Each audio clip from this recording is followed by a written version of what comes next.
Kazibari heritage স্টেটে আপনাদেরকে স্বাগত।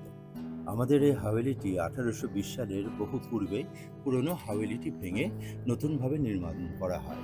এটির অন্দর এবং বহির্মহল দুটি অংশে এটি বিভক্ত। এই হাভেলিটির অন্দর এবং বহির্মহলের মধ্যখানে একটি অন্দরের সিঁড়ি রয়েছে, যেটি প্রায় 200 বছরের অধিক পুরনো, এবং আরেকটি সিঁড়ি ছিল যেটি অন্দরমহলের পিছনের দিকে উত্তর দিকে অবস্থিত ছিল, যেটি আমাদেরকে ভেঙে ফেলতে হয়েছে অতি নড়বড়ে হয়ে যাওয়াতে। তো অন্দর এবং বাহির মহলের ঠিক মাঝামাঝি দোতলায় আমাদের সেই পুরনো দ্বিতীয় সিন্দুক ঘরটি অবস্থিত।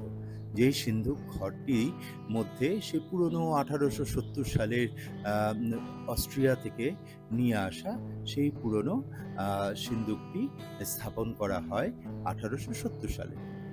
আর এই সিন্দুকটি সেই সুদূর অস্ট্রিয়া, জার্মানির পাশে যে অস্ট্রিয়া দেশটি অবস্থিত, সেই অস্ট্রিয়া দেশটিকে থেকে আনা হয়েছিল brooder and Heske Wayne company, এবং সেটি ছিল ফায়ার প্রুফ সেফ।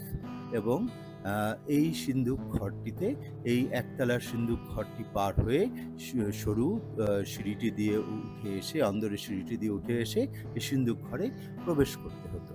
আমরা সেই পুরনো সেই ব্রুডার অ্যান্ড হেস্কি কোম্পানির সেই সিন্দুকটি দেখতে পাচ্ছি, যেটির মনোগ্রামটিতে এখনও লেখা আছে Bruder and Heske Wien guaranteed fire proof safe in made in Austria.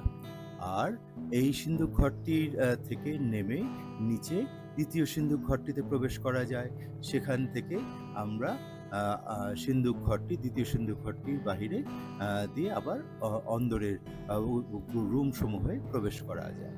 তো তখনকার দিনে এই অন্দর এবং বহির্মহলের ঠিক মাঝামাঝি সুরক্ষিতভাবে এই দুটি সিন্দুক ঘর ছিল, এবং এই সরু এই সিঁড়িটি, বাঁকানো এই সিঁড়িটি দিয়ে সেই সিন্দুক ঘর একতলায় এবং দোতলায় অন্দরের সিঁড়ি হিসেবে এটি ব্যবহার হতো।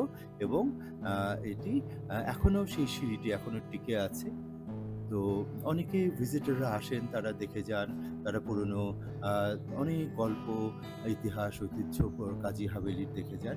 তো এই সিঁড়িঘরটি হচ্ছে আমাদের সেই পুরনো ঐতিহ্য এবং সংস্কৃতি এবং সেই গল্পগুলোর মধ্যে একটি অনেক গুরুত্বপূর্ণ একটি আহ, অংশ। ইনশাল্লাহ আপনারা কাজীবাড়িতে আসবেন, আপনাদের দাওয়াত থাকলো, দেখে যাবেন কাজীবাড়ির ইতিহাস ঐতিহ্য, ইনশাআল্লাহ।